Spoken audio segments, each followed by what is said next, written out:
Morning बच्चों। Lesson number 8 गति त्वरण एक्सेलरेशन, इसे हम प्रदर्शित करते हैं ए से। और इसकी परिभाषा क्या है बच्चों त्वरण की? वेग में परिवर्तन की दर त्वरण कहलाता है।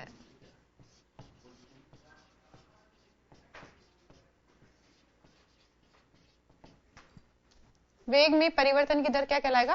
त्वरण। एक वस्तु ए बिंदु से बी बिंदु तक पहुंचती है। शुरुआत में वस्तु कार, मोटरसाइकिल जो भी है, जो हम शुरुआत में कहते हैं कि वो कौन सी अवस्था में? विराम अवस्था में। और बाद में एक वेग प्राप्त कर लेती है, अंतिम वेग। जब विराम अवस्था में है तो यानी कि उसका जो प्रारंभिक वेग है जिससे चलना शुरू करेगी, तो विराम अवस्था में चूंकि है तो प्रारंभिक वेग होगा बच्चों 0, क्योंकि विराम अवस्था में है। अब देखिए, हम प्रारंभिक वेग को मान रहे हैं u और अंतिम वेग को मान रहे हैं v, और u से v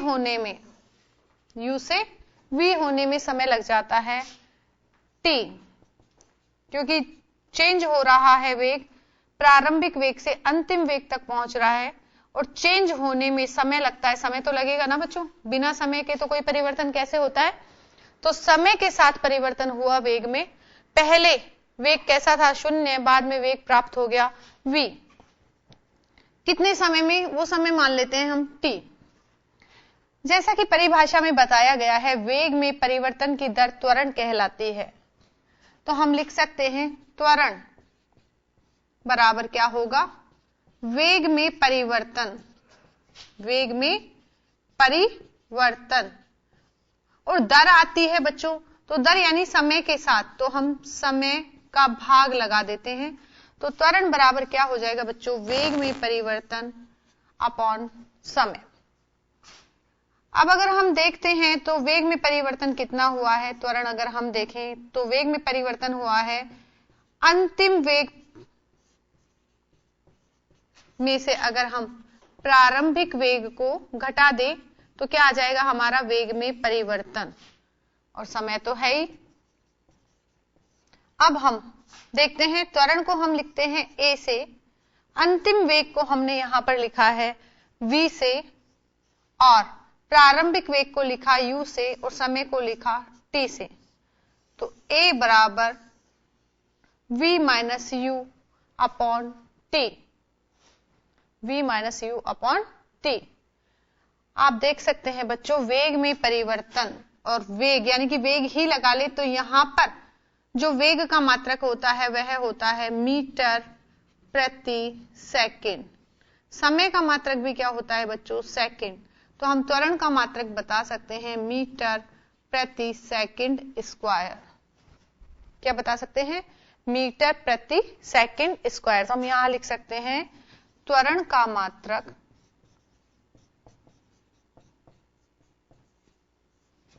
मीटर प्रति सेकंड, और उसका भी क्या? स्क्वायर। और इसको इस तरीके से लिख सकते हैं, मीटर प्रति को हमने ऑब्लिक करके लिखा और सेकंड स्क्वायर को इस तरीके से लिख दिया। तो ये हो गया हमारा त्वरण का मात्रक मीटर प्रति सेकंड स्क्वायर। देखिए बच्चों, त्वरण में दिशा का भी ज्ञान होता है, तो त्वरण सदिश राशि है। कैसी राशि है? सदिश राशि। त्वरण सदिश राशि है, नोट कर लीजिए।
तो त्वरण हमने बताया, वेग में परिवर्तन की दर त्वरण कहलाता है, और इसका सूत्र क्या आया बच्चों, a बराबर v minus you upon T.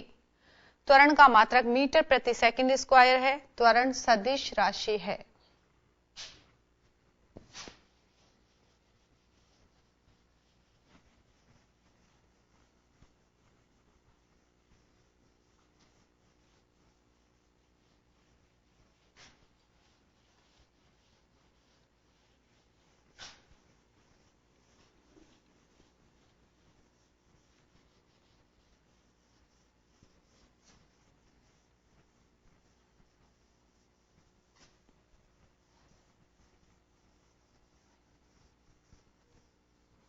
तो ये हमारा चैप्टर तो कंप्लीट हो गया है, गति वाला रिवीजन में भी कंप्लीट हो गया है बच्चों, लेकिन कुछ सिलेबस के अकॉर्डिंग, आपका जो सिलेबस है उसके अकॉर्डिंग हमने गति वाला मोशन चैप्टर हमने कंप्लीट कर लिया है, लेकिन इसका कुछ पार्ट है जो सिलेबस से तो हटा दिया गया है, लेकिन हमें पढ़ना जरूरी है, तो हम इसे थोड़ा सा बताएंगे, और वो है हमारे गति के समीकरण। तो न्यूटन की गति के समीकरण,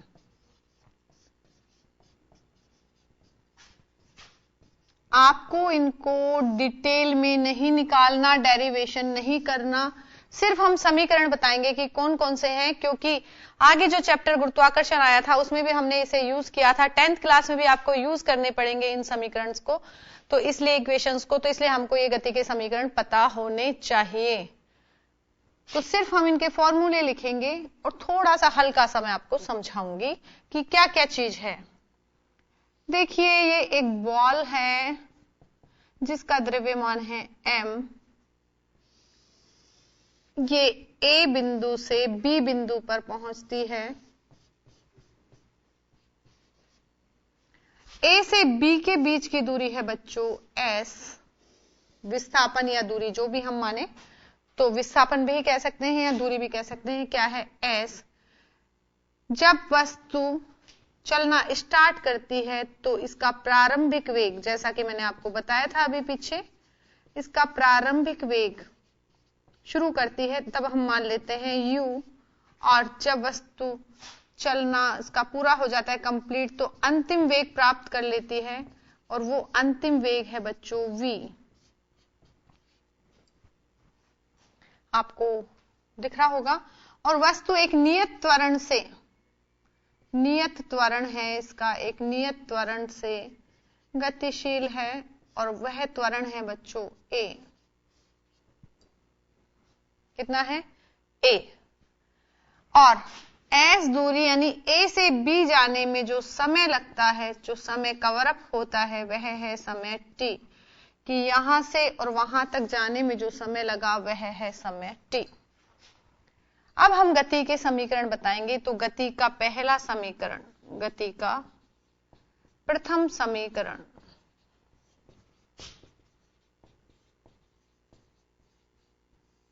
तो बच्चों गति का पहला समीकरण है a बराबर ut प्लस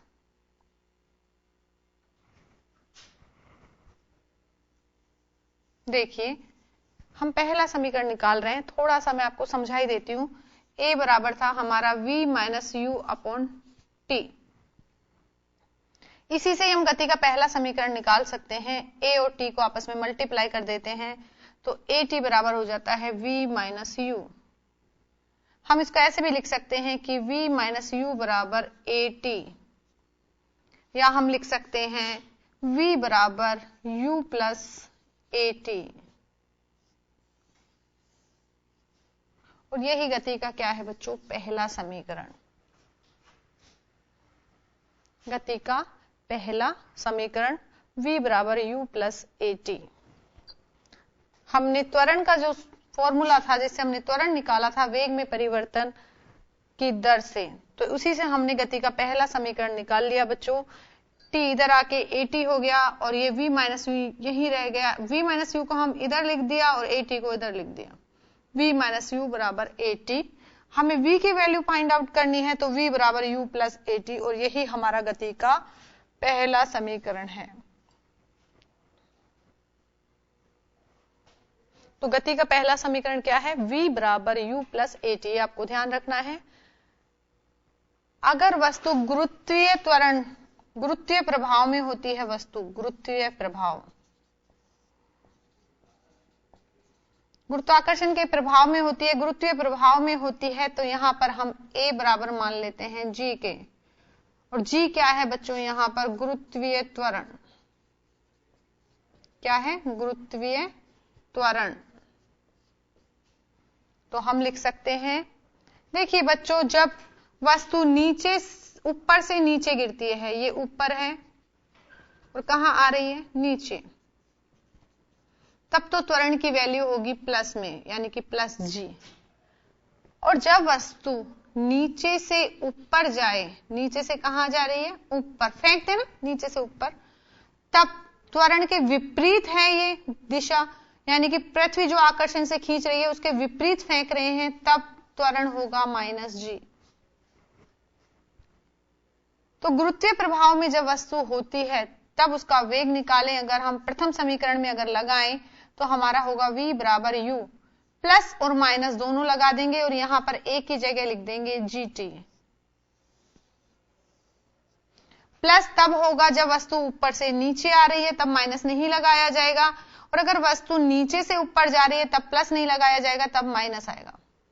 तो यहां पर अगर हम देखें, जब ऊपर से नीचे आ रही है तो v बराबर होगा u प्लस gt, और जब नीचे से ऊपर फेंकी जा रही है तो v बराबर होगा u माइनस gt। तो हमने जो अभी गुरुत्वीय प्रभाव में लिखी, तो हमने प्लस और माइनस दोनों लगा दिया, जिसमें हम बता रहे हैं कि ऊपर से नीचे आए वस्तु तो u प्लस gt, और नीचे से ऊपर फेंके तो क्या होगा, u माइनस gt। ये हमारी गति की पहली समीकरण है बच्चों, v बराबर u प्लस at। मेन आपको समीकरण याद रखनी है ये वाली, कि समीकरण आपको याद रहे। इसका कोई डेरिवेशन आपके एग्जाम में नहीं आएगा क्योंकि आपके सिलेबस में ही नहीं है। हमें ये समझना जरूरी है क्योंकि ज्यादा भी नहीं समझाया जा रहा आपको, सिर्फ इतना तो आपको समझना ही पड़ेगा क्योंकि आपके 10th क्लास के लिए आगे इंपोर्टेंस रखती है।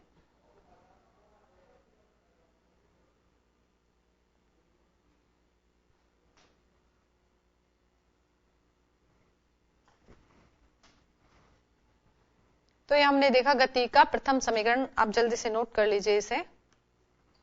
सिलेबस के अकॉर्डिंग कराया जा रहा है, आपके जो अभी निर्धारित किया गया था सिलेबस, उसी के अकॉर्डिंग। डेरिवेशन हमारे में नहीं है। गुरुत्वीय प्रभाव जो हमारा गुरुत्वाकर्षण है उसमें थोड़ी सी यूज आ रही है, इसलिए हमें करवाना पड़ रहा है। और हमने अभी देखा गति का प्रथम समीकरण, जिसका सिर्फ हमें फॉर्मूला ध्यान में रखना है। तो v बराबर u प्लस at।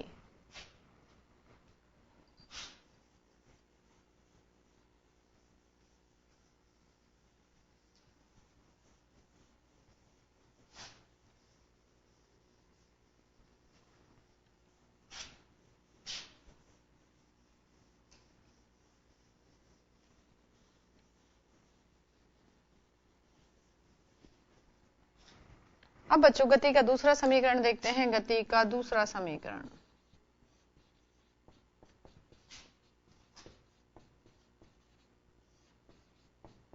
हमने सारी चीजें ऊपर बता दी हैं बच्चों। प्रारंभिक वेग u है, त्वरण a है, अंतिम वेग v है, समय t है, और यहां पर ये दूरी है वह है s। दूरी या विस्थापन वो क्या मान रहे हैं हम, s। गति का दूसरा समीकरण बता रहे हैं हम, गति का द्वितीय समीकरण, और आपको याद रखना है गति का दूसरा समीकरण है s बराबर ut plus half at square.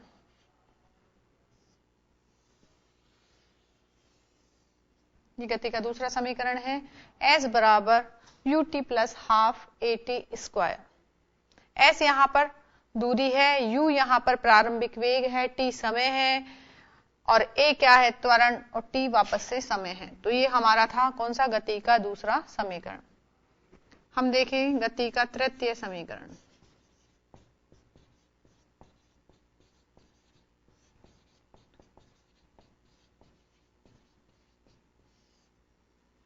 v square equals to u square plus 2 2as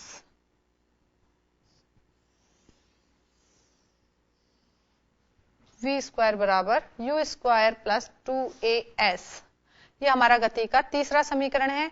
तो हमने गति के 3 समीकरण देखे। गति का द्वितीय समीकरण s बराबर ut plus half at square, गति का तृतीय समीकरण v स्क्वायर बराबर u स्क्वायर प्लस 2as, और गति का प्रथम समीकरण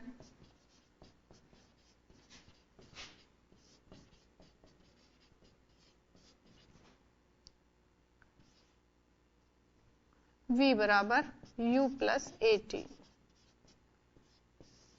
ये हमारा गति का पहला समीकरण v बराबर u प्लस at, ये दूसरा समीकरण और ये तीसरा समीकरण।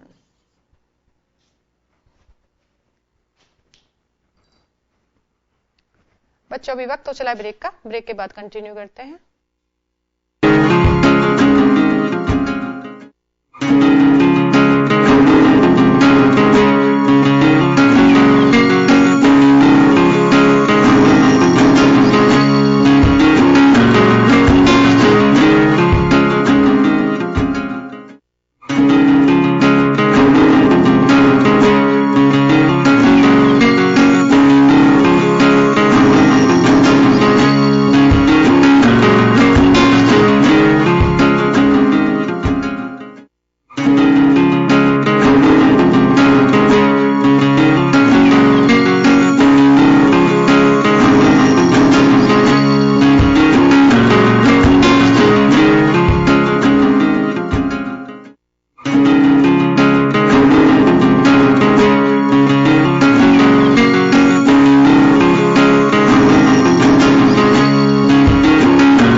स्वागत है बच्चों। तो गति के 3 समीकरण हमने देखे। गति का पहला समीकरण v बराबर u प्लस at, गति का दूसरा समीकरण s बराबर ut plus half at square, और गति का तीसरा समीकरण क्या है, v स्क्वायर बराबर u स्क्वायर प्लस 2as। तो गति के हमने 3 समीकरण देखे जो कि हमारे लिए इंपोर्टेंस रखते हैं। आप नोट कर लीजिए जल्दी से।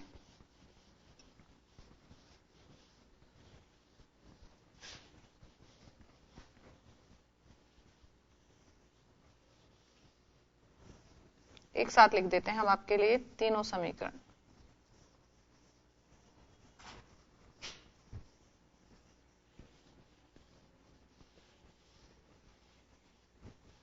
तो सारांश में हम बताते हैं कि हमने सारांश में क्या देखा, इस पूरे चैप्टर के अंदर सारांश में क्या देखा।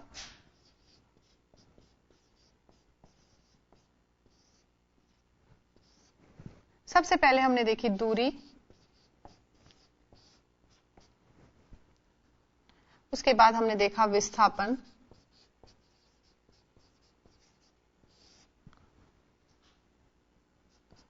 उसके बाद देखा हमने चाल। चाल के लिए हमने फॉर्मूला निकाला था दूरी अपॉन समय। यहां पर दूरी का मात्रक था मीटर। अदिश राशि कैसी राशि है, अदिश राशि। कुल लंबाई दूरी होती है। इसके बाद हमने देखा मात्रक हमने बताया मीटर, कैसी राशि है, अदिश। विस्थापन जहां से कोई वस्तु चलना शुरू करे और अंतिम जहां तक हो, तो प्रारंभिक और अंतिम बिंदु के बीच की न्यूनतम दूरी क्या होता है? विस्थापन। प्रारंभिक और अंतिम बिंदु के बीच की न्यूनतम दूरी, और विस्थापन कैसी राशि है? सदिश। तो मात्रक तो इसका भी क्या है? विस्थापन का मीटर। और कैसी राशि है ये विस्थापन? सदिश राशि। चाल बराबर हम बता रहे हैं दूरी बटा समय, और इसका मात्रक है मीटर प्रति सेकंड। कैसी है चाल? अदिश राशि। अदिश राशि चाल। इसके बाद आता है बच्चों वेग। वेग क्या होता है कि किसी दिशा में चाल, दी गई दिशा में चाल, यानी कि दिशा पता होगी, दी गई दिशा में चाल क्या कहलाएगा? वेग। चाल को स्पीड से, वेग को वेलोसिटी से। तो दी गई दिशा में चाल क्या होगा? वेग होगा। और वेग बराबर क्या होता है बच्चों? विस्थापन बटा समय।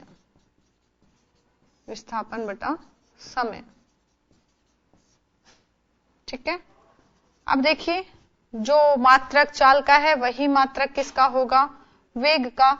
तो वेग का मात्रक है बच्चों मीटर प्रति सेकंड, और वेग है बच्चों सदिश राशि, क्योंकि दिशा दी गई है इसलिए कैसी राशि है? सदिश राशि। तो हमने सारांश में देखा अभी, दूरी कुल लंबाई है, वस्तु द्वारा चली गई कुल लंबाई। मात्रक मीटर, इसमें कोई दिशा नहीं होती, अदिश राशि है। विस्थापन सदिश राशि है, और इसमें दिशा का ज्ञान होता है, मात्रक वही है, इसका भी मीटर। चाल होती है दूरी बटा समय, और मात्रक होता है मीटर प्रति सेकंड, अदिश राशि है। अगर दी गई दिशा में चाल निकाली जाए तो आता है वेग, और वेग का सूत्र होगा विस्थापन बटा समय। मात्रक होगा मीटर प्रति सेकंड, और वेग कैसी राशि है बच्चों? सदिश राशि। तो ये हमने सारांश में देखा बच्चों, दूरी, विस्थापन, चाल और वेग।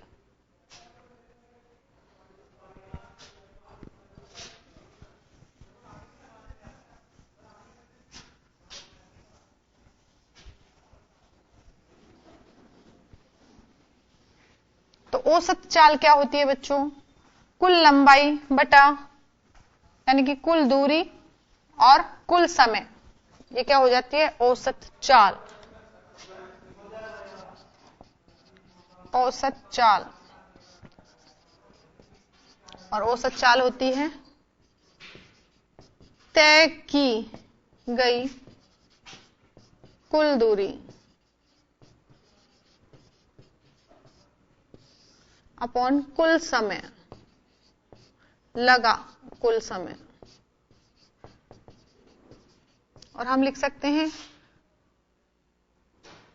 किसको? चाल को लिख सकते हैं, औसत चाल है ये, तो एवरेज। तो हम इसको सिंपल लिख सकते हैं v बराबर s अपॉन t। अगर हम यहां पर क्या माने? चाल को v माने, स्पीड भी मान सकते हैं, लेकिन अभी हम यहां पर लिख रहे हैं v बराबर s अपॉन t। औसत वेग देखें, अगर हम औसत वेग, एवरेज वेलोसिटी, औसत वेग होता है प्रारंभिक वेग प्लस अंतिम वेग, दोनों का सम कर दें, दोनों का टोटल कर दें, और नीचे 2 से भाग लगा दें, तो हमारा क्या आ जाता है बच्चों? औसत वेग। यानी कि v एवरेज लिख सकते हैं हम u प्लस v अपॉन 2। ये है बच्चों हमारा औसत वेग। औसत चाल देखी हमने, औसत वेग देखा, मात्रक वही होगा मीटर प्रति सेकंड। मीटर प्रति सेकंड, दोनों का सेम मात्रक है, तो मात्रक लिखेंगे बच्चों इसका मीटर प्रति सेकंड, चाहे चाल हो चाहे वेग हो। बस अंतर ये होगा कि चाल कैसी है? अदिश राशि, वेग कैसा है? सदिश।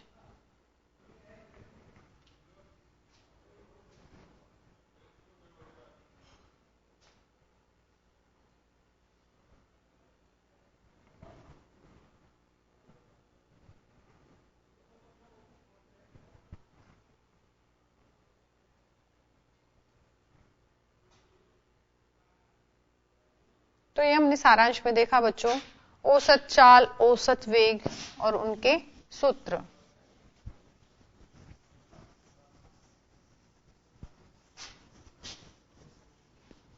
इसके बाद गति के तीनों समीकरण हम सारांश में एक साथ लिख देते हैं। गति के तीनों समीकरण, तो गति का पहला समीकरण v बराबर u प्लस at, पहला समीकरण। गति का दूसरा समीकरण s बराबर ut plus half at square, दूसरा समीकरण। तीसरा समीकरण v स्क्वायर बराबर u स्क्वायर प्लस 2as, तीसरा समीकरण। इसी को ऐसे भी लिख देते हैं बच्चों, 2as बराबर v square minus u square, दोनों एक ही बात है, ऐसे भी लिख सकते हो और ऐसे भी लिख सकते हो। तो ये हमारे गति के 3 समीकरण आपको बताएं।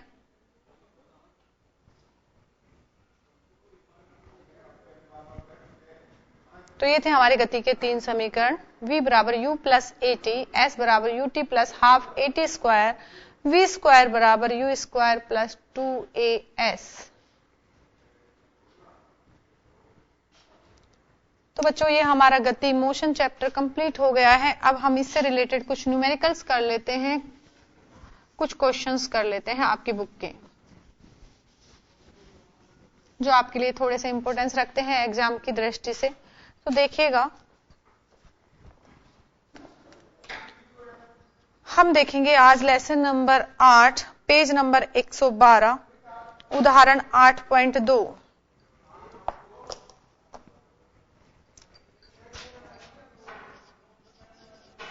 पेज नंबर है बच्चों 112।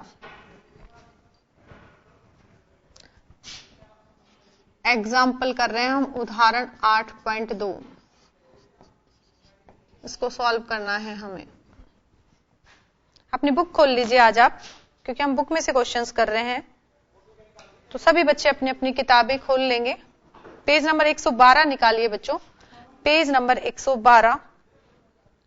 और पेज नंबर 112 पे आप देखिएगा उदाहरण नंबर 8.2, देखिए जरा। यात्रा शुरू होते समय कार का ओडोमीटर 2000 किलोमीटर प्रदर्शित करता है। देखिए, जब कार चलाते हैं तो कार में यहां पर ओडोमीटर लगा होता है जो स्पीड बताता है। आपसे क्वेश्चन पूछ लिया जाए, स्पीड यानी कि चाल को बताने वाला, मेजरमेंट मापने वाला यंत्र कौन सा है, तो वो है बच्चों ओडोमीटर। कौन सा है? ओडोमीटर। तो देखिए ये ओडोमीटर है, ये बताएगा चाल। तो देखिए इसमें लिखी होगी, यहां पर होता है तो 0, तो इस तरीके से स्पीड बताता है ओडोमीटर। आजकल तो वैसे भी इलेक्ट्रिकल कार्स आ गई हैं, तो उसमें तो सिर्फ लिखा ही आ जाता है, जो भी होती है 80, ठीक है। तो इस तरीके से लिखा आता है। तो ओडोमीटर क्या बताता है? हमें स्पीड बताता है किसी भी व्हीकल की। मोटरसाइकिल में भी आप देखते हैं आगे ओडोमीटर लगा हुआ होता है। यात्रा शुरू होते समय कार का ओडोमीटर 2000 किलोमीटर प्रदर्शित कर रहा है। देखिए यहां पर हम कह रहे हैं कि यहां है, अभी यात्रा शुरू नहीं की है, और आप देखते ही हैं कि आपकी जो मोटरसाइकिल है या कार है उसमें ऑलरेडी ऐसे थोड़ा था 0 नहीं आता, उसमें कुछ लिखी हुई होती है रीडिंग कि इतनी डिस्टेंस, इतनी दूरी ये कार तय कर चुकी है। तो उसमें लिखा हुआ आ रहा है 2000 किलोमीटर। स्टार्टिंग में कितना है? 2000 किलोमीटर।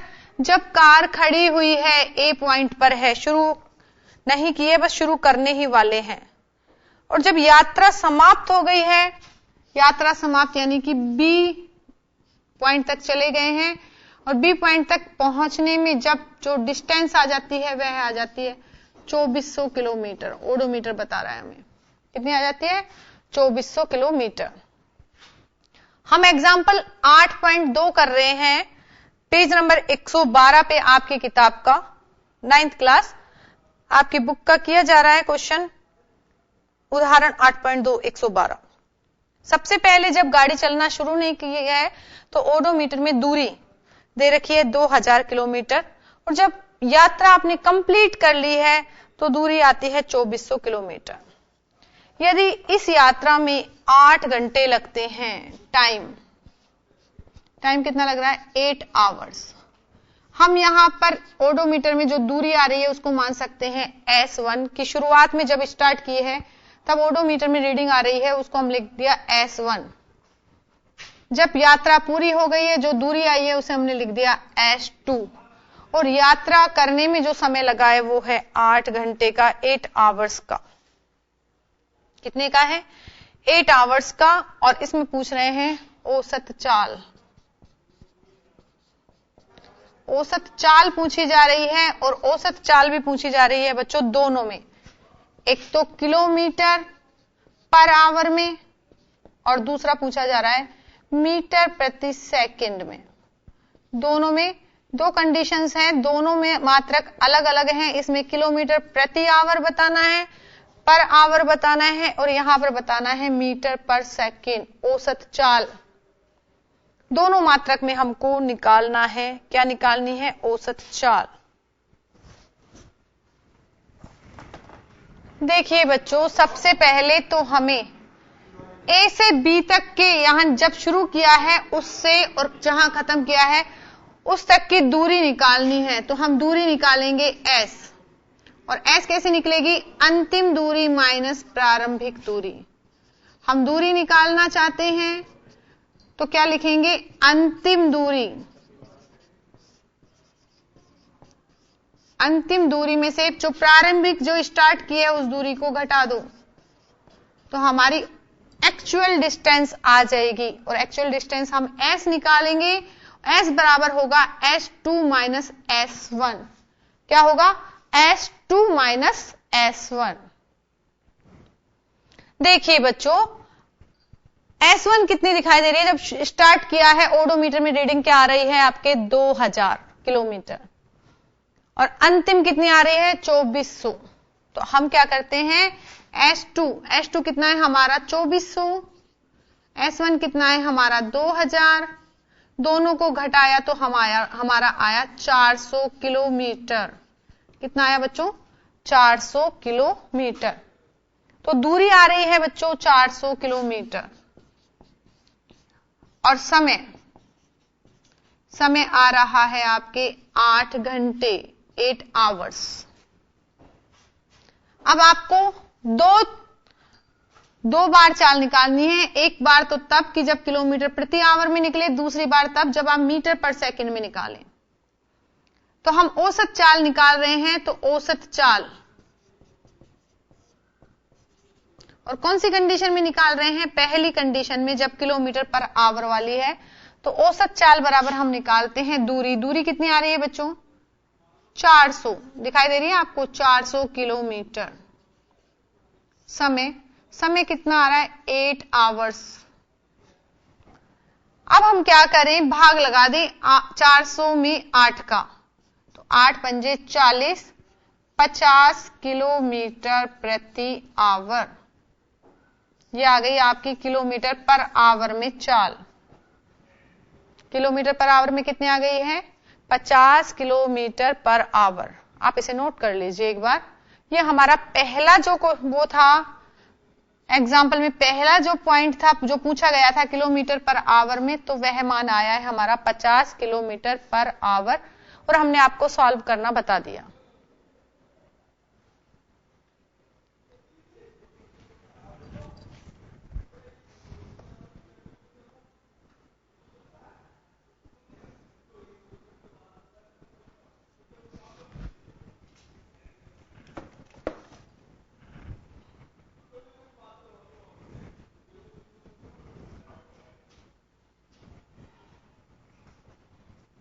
तो ये हमने किलोमीटर पर आवर में निकाली है बच्चों चाल, जैसा कि आप देख रहे हैं।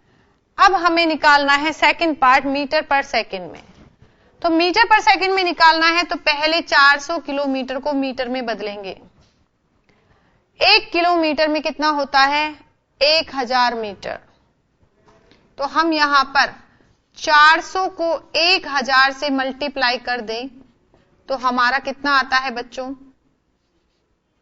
4 गुणा 10 की पावर 5 मीटर। कितना आ रहा है 4 गुणा 10 की पावर 5 मीटर। समय देखिए बच्चों, समय यहां पर 8 घंटे हैं। पहले 8 घंटों को मिनट में बदलो तो 60 से करेंगे मल्टीप्लाई, और फिर क्या करें हम सेकंड में बदलें तो क्या करें 60 से मल्टीप्लाई। ठीक है बच्चों, तो ये आता है हमारा 8 गुणा 3600 सेकंड, क्योंकि हमें किस में निकालना है, मीटर पर सेकंड में निकालना है। तो हमारा दूरी आई है 4 गुणा 10 की पावर 5, क्योंकि 400 किलोमीटर तो ऑलरेडी था, 1000 से हमने मल्टीप्लाई किया। क्यों किया, किलोमीटर को मीटर में बदलने के लिए। इसी तरीके से 8 घंटे हैं, घंटों को जब सेकंड में बदलोगे तो 60 गुणा 60 करेंगे, यानी कि 3600 सेकंड से हम क्या करेंगे 8 घंटों को मल्टीप्लाई करें तो समय आ जाएगा सेकंड में। अब हम औसत चाल निकालेंगे आगे बच्चों, देखिए जरा। यहां पर हम लिख सकते हैं 4 गुणा 10 की पावर 5, यानी कि 4 के 5 जीरो लगा देते हैं, और नीचे आ रहा है हमारा 8 गुणा 3600। और जब इसको सॉल्व करते हैं बच्चों, देखिए जरा, 2 जीरो से तो 2 जीरो कट गई है, 8 पंजे 40, ठीक है, ये कितना आ गया 500, और 500 में क्या करेंगे अब हम 36 का भाग लगा देंगे। कितने का भाग लगाएंगे, 36 का, और 36 का भाग लगाने पे हमें प्राप्त होगा बच्चों 13.9 मीटर प्रति सेकंड। तो इस तरीके से हमारी औसत चाल आ गई है अब 13.9 मीटर सेकंड, जो कि हमारा सेकंड पार्ट था, इसका मीटर पर सेकंड में निकालना था जो।